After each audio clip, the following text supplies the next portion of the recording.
创伤并非发生在我们身上的客观事件，而是凝滞于神经系统中的残留能量。时间在杏仁核里坍缩，将无以名状的恐惧深锁在永恒的当下。杏仁核是我们大脑的远古烟雾探测器，在创伤后，这具警报器卡在了开启的状态，让微小的风吹草动都听起来像致命的风暴。与此同时，负责为记忆盖上时间戳记的海马回罢工了，他无法将这段经历标记为过去，于是灾难永远正在发生。传统的谈话疗法往往难以穿透这座原始的堡垒。语言是皮质层的产物，而创伤却蛰伏在语言无法触及的深渊。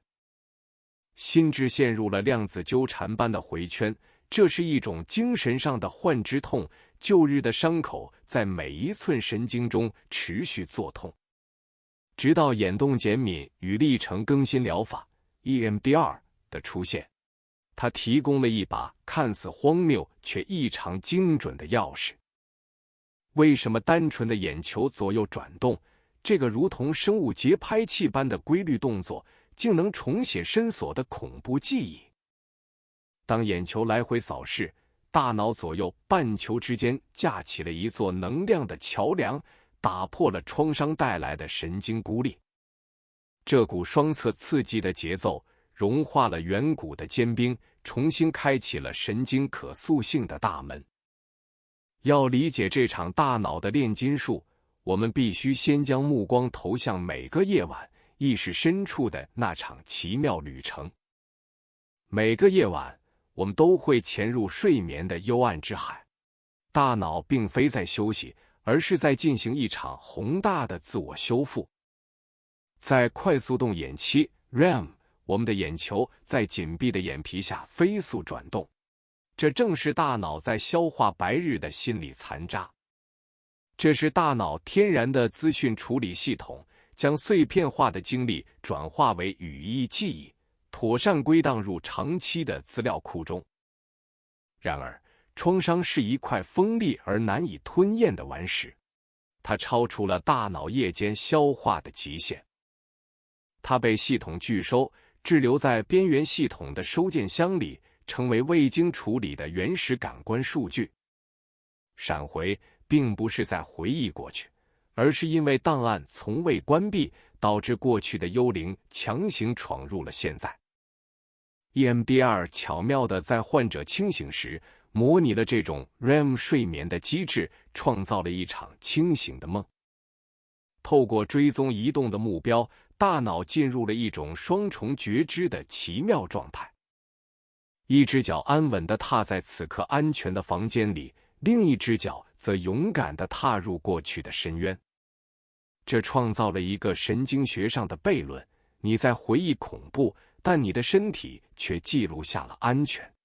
创伤的封印开始松动。双侧刺激 bilateral stimulation 不仅仅是物理上的移动，它是一场神经网络的交响乐指挥。电子信号穿梭于胼胝体之间，强迫过度活跃的右脑与负责逻辑的左脑展开对话。在这个过程中，杏仁核那尖锐的警报声终于开始减弱。大脑明白，威胁已成幻影。这是一场躯体的松绑，迷走神经解除戒备，那些紧绷在肌肉里的恐惧化为颤抖、眼泪或一声深长的叹息。如同到家的气重新流动，被阻断的生命能量冲破了堤防，神经可塑性的奇迹在此刻发生。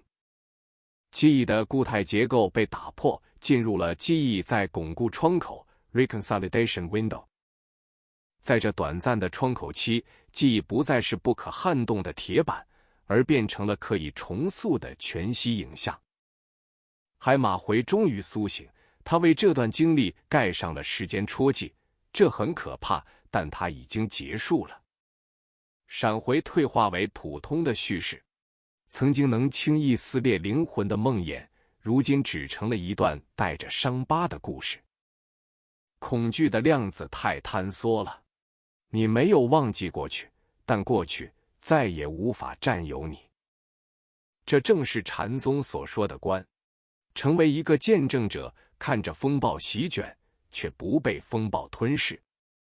在演化学上，当动物在广阔的地平线上左右扫视，这本身就是一种确认环境安全的生物本能。眼动打开了全景视觉 （Panoramic Vision）， 向神经系统发送了强烈的信号：此地安全，无需逃跑，无需战斗。于是，苦难开始了它的炼金术。创伤不再是摧毁你的毒药，而是重塑灵魂的试金石。如同金扇 （Kintsugi） 的艺术，破碎的裂痕被填上了金粉，那些受过重创的地方长出了最强韧的神经纤维。你重新夺回了躯体的主权，你不再是被困在过去的受害者，而是此时此地的主人。被冻结的河水重新奔流，生命的节奏再次与宇宙的脉搏共振。听，那是神经系统发出的一声深长的叹息。副交感神经的温柔拥抱接管了全身。那些曾经四散逃逸的自我碎片，在双侧的摇篮里温柔地拼凑成一个完整的你。这便是创伤后成长 （post-traumatic growth） 的黎明。废墟之中长出了最深邃的智慧。现在，让钟摆的速度慢慢降下来，让那些左与右的激荡归于平静的中心。大脑的频率正从清醒的贝塔波滑向放松的 alpha 波，并深深潜入疗愈的 theta 波。感受你的眼皮变得沉重，这片黑暗不是深渊，而是宇宙为你铺开的柔软绒毯。心智的回音正在远去，那些曾经震耳欲聋的警报声已经化为夜风中微不可察的叹息。将身体的重量完全交给地心引力，允许自己在这个安全的空间里毫无保留地降落。吸气，感受新的空间在你胸腔中展开；呼气，将最后一丝防御的盔甲卸下。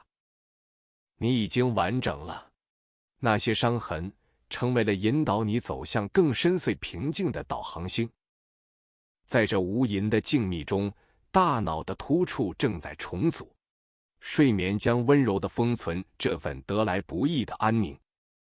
无需再逃跑，无需再警惕，今夜你完全被宇宙的慈悲所接纳。我们在下一个充满觉知的早晨再见。